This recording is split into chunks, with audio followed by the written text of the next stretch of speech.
आप सब मेरे ऑनलाइन बहन भाइयों को एक बार फिर से जय मसीह की। परमेश्वर के अनुग्रह दया और कृपा से एक बार फिर से हम सबको प्रभु ने मिलने का मौका दिया इस पूर्वधान के दिन, ताकि हम सब जीवित रहें, अपने परिवारों के संग रहें।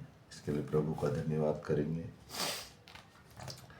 आज तारीख है 6/4/2025 और ये सुबह का सुंदर समय है, ताकि हम परमेश्वर के वचन को ग्रहण कर सकें और उसे सुन सकें, ताकि वो हमारे जीवन में हमारी अगुवाई कर सके। इसके लिए प्रभु का धन्यवाद करेंगे।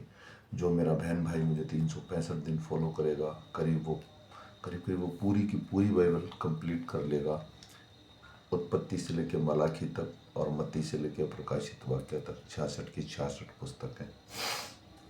मैं कोई पास्टर नहीं हूँ और मैं कोई सेवक नहीं हूँ, क्योंकि दुनिया में बड़े बड़े दास हैं, वो सब वचन बताते हैं। मैं सिर्फ बेसिक बाइबल बोलता हूँ। मैं चाहता हूँ कि लोग बाइबल पढ़ें, परमेश्वर के वचन को समझ सकें, ताकि परमेश्वर उनके द्वारा हमारी अगुवाई करे। हमारे घरों में हम परेशानियों से बचें और दुखों और बीमारियों से, चिंताओं से छुटकारा पा सकें। तो आइए आज हम सुबह का वचन पढ़ेंगे। हम पढ़ेंगे लूका की पुस्तक में से उसका 9 अध्याय और 1 से लेकर 17 वचन तक। इसके पढ़े और सुने जाने पर प्रभु की आशीष हो।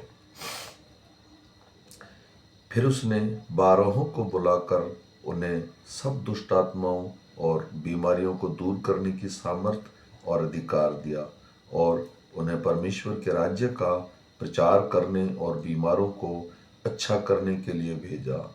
उसने उनसे कहा, मार्ग के लिए कुछ न लेना, ना तो लाठी, न झोली, न रोटी, न रुपये और न दो दो कुर्ते। जिस किसी घर में तुम उतरो, वहीं रहो और वहीं से विदा हो।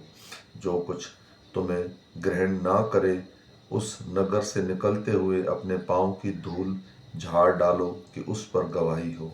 अंत में निकलकर गांव गांव सुसमाचार सुनाते और हर कहीं लोगों को चंगा करते फिरते रहे।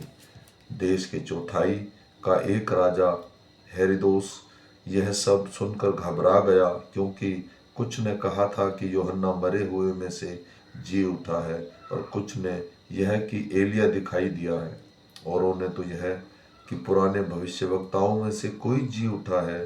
परंतु हेरोदेस ने कहा, यूहन्ना का तो मैंने सिर कटवाया। अब यह कौन है जिसके विषय में ऐसी बातें सुनता हूँ? और उसने उसे देखने की इच्छा की। फिर प्रेरितों ने लौटकर जो कुछ उन्होंने किया था उसको बता दिया, और वह उन्हें अलग करके बैतसोदा नामक नगर को ले गया। यह जानकर भीड़ उसके पीछे हो ली, और वह आनंद के साथ उनसे मिला, और उसने परमेश्वर के राज्य की बातें करने लगा, और जो चंगे होना चाहते थे उन्हें चंगा किया। जब दिन ढलने को लगा तो 12 ने आकर उससे कहा, भीड़ को विदा कर कि चारों ओर के गांवों की और बस्तियों में जाकर टिके और भोजन का उपाय करें, क्योंकि हम यहाँ सुनसान जगह में हैं। उसने उनसे कहा, तुम ही इन्हें खाने को दो। उन्होंने कहा, हमारे पास 5 रोटी और 2 मछलियों को छोड़ और कुछ भी नहीं, परंतु हाँ, यदि हम जाकर इन सब लोगों के लिए भोजन मोल लें तो हो सकता है। ये लोग तो 5,000 लोगों के लगभग थे। तब उसने अपने चेलों से कहा, उन्हें 50-50 करके पाँति पाँति बैठा दो। उन्होंने ऐसा ही किया और सबको बैठा दिया।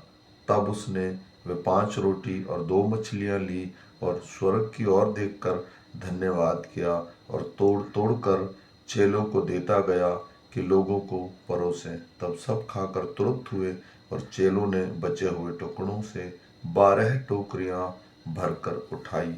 आमीन। मेरे भाई और बहनों, आज का वचन हमें बताता है परमेश्वर महान और सर्वशक्तिमान परमेश्वर है और दयालु कृपालु परमेश्वर है। इसमें 2 चीज़ें लिखी गई। एक तो जब प्रचार के लिए उसने अपने चेलों को भेजा तो उसने कहा, जाओ पूरे गांव में, आसपास के गांव में परमेश्वर का प्रचार करो। दूसरा कि उसके पास 5 रोटियां थी। परमेश्वर ने कहा, तुम ही इन्हें कुछ खाने के लिए दो। उन्होंने कहा, हमारे पास सिर्फ 5 रोटियां 2 मछलियां हैं।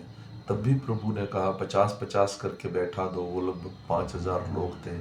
तो प्रभु चाहे तो हमारे अन्न जल को आशीष देता है, इसलिए ताकि हम खाकर तृप्त हों।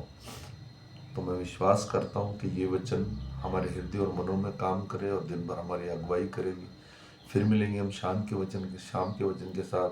तब तक सबको जय मसीह की।